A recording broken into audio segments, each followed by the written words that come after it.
Oke.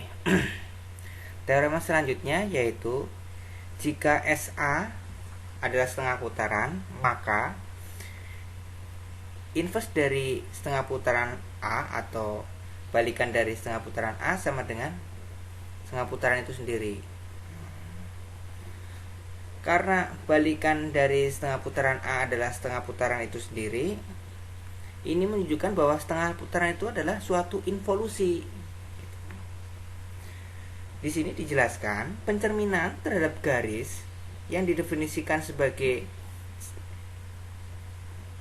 P dicerminkan terhadap garis G akan sama dengan P jika P-nya elemen G dan P dicerminkan terhadap garis G akan sama dengan P aksen jika P-nya bukan elemen dari garis G dan G adalah sumbu dari P aksen. Jika kita lihat secara umum, maka setiap titik A elemen G, petanya titik itu sendiri. Jika A itu di garis G, maka petanya di titik itu sendiri, ya kan? Titik yang demikian disebut titik invarian atau titik tetap. Titiknya tetap di situ dari pencerminan di atas. Jadi dari pencerminan itu, kalau titiknya merupakan elemen dari G, maka petanya adalah titik itu sendiri atau titiknya invarian, titiknya tetap di situ.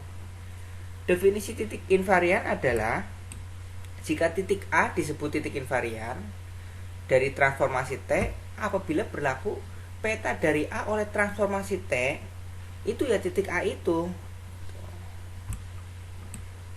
Gitu. Dapat diperlihatkan bahwa pencerminan mempunyai titik invarian. Pencerminan mempunyai titik invarian yang banyaknya tak hingga, ya kan? Pencerminan. Karena banyaknya terhingga, ya titiknya pada garis cerminnya. Sedangkan setengah putaran hanya mempunyai satu titik invarian, yaitu titik pusat. Setengah putaran itu karena titik pusatnya diputar setengah putaran tetap itu sendiri petanya dari transformasi setengah putaran. Pada pertemuan kedua dikatakan bahwa bila garis dipetakan oleh suatu transformasi menjadi garis, maka disebut kolineasi. Setiap isometri adalah kolineasi. Isometri apa? Transformasi yang mengawetkan jarak.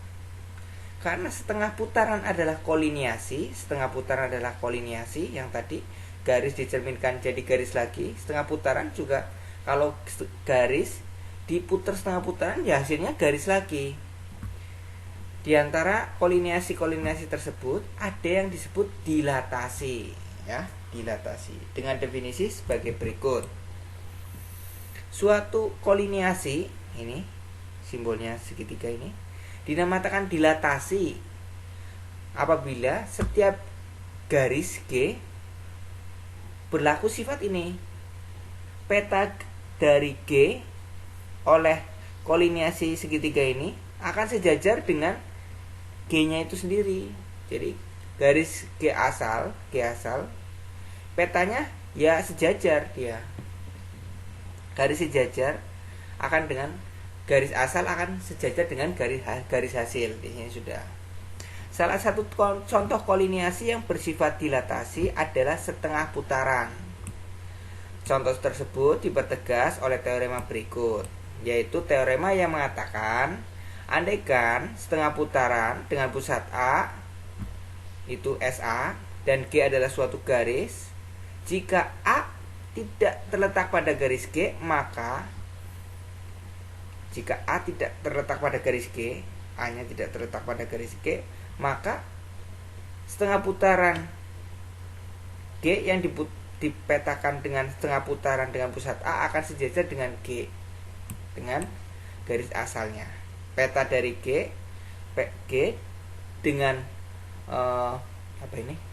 petanya itu G yang diputar setengah putaran dengan pusat A akan sejajar dengan G. Gambarnya ini bisa dilihat dulu gambarnya. Sudah? Oke, saya lanjutkan. Di sini ada jika P elemen G, ini ada garis G, ini ada titik A di sini. P elemen G, maka A titik pada pertengahan P aksen.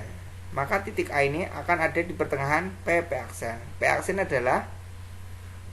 adalah peta dari P oleh setengah putaran dengan pusat A. Jadi ini P diputar dengan setengah putaran dengan pusat A ke sini. Nah, jadi A itu di tengah-tengah antara P dan P aksen. Q elemen G, Q itu elemen G, ini kurang elemen ya. Maka A di tengah Q aksen. A itu di tengah Q aksen yang diputar setengah putaran ke sini. Nah, jadi Q aksen di sini. Dengan Q aksen adalah peta dari Q oleh setengah putaran A. G, peta dari G oleh setengah putaran A. Ini G diputar setengah putaran oleh titik A. Jadi ini ya, diputar jadi gini G aksen. Mudah dibuktikan bahwa segitiga A P aksen Q aksen kongruen dengan segitiga A P Q.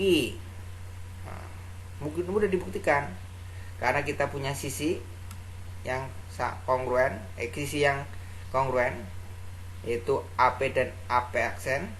Lalu sisi yang kongruen lagi yaitu AQ dan AQ aksen. Lalu kita punya sudut yang saling bertolak belakang yang kongruen juga, yaitu sudut Q aksen AP aksen dan Q AP.